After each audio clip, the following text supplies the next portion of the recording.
Soc Hilari Vidal, antropòleg, arqueòleg, periodista, investigador científic i aventura en general.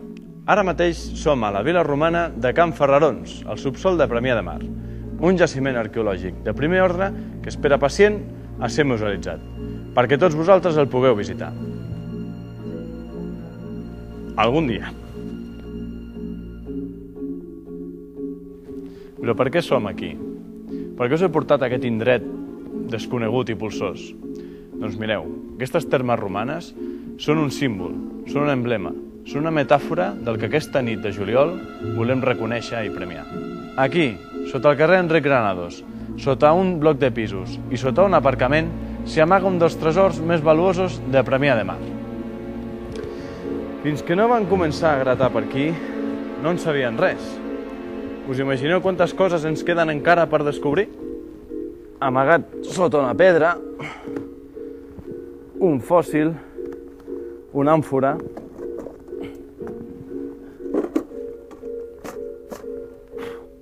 És per això que són els premis de la ràdio. Com ja sabeu, des de fa 4 anys busquem tresors en forma de Premianenc de l'any i Iniciativa de l'any. Feu atenció al següent document. Són imatges capturades durant la nostra investigació a la recerca dels millors de l'any. Un document, per cert, que ja ha estat donat a l'Arxiu Fílmic de Premià de Mar.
Perdó.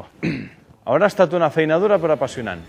Tenim 24 candidats, 12 aspirants a la Iniciativa de l'any i 12 més al Premianenc de l'any. Hi haurà 2 nominats que s'enduriran els premis, Eixample 80 i Sant Pau 13. I seran, gràcies als vostres vots, les grans estrelles d'aquesta nit. Però hi ha una altra cosa que celebrem aquesta nit i ens fa a tots igual de protagonistes.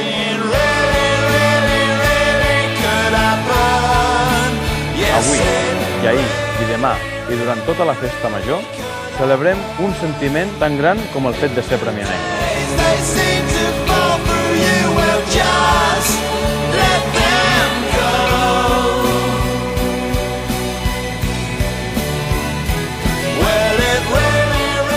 Els premis d'aquesta nit els concedeix la ràdio, però els dona tot Premià de Mar i són motiu d'orgull per a tots els premianencs. Dos professors per cridar ben fort als 4 vents que estem de festa, que som collonuts i que no hi haurà qui ens pari. Premianenc, premianenca, fem que passi!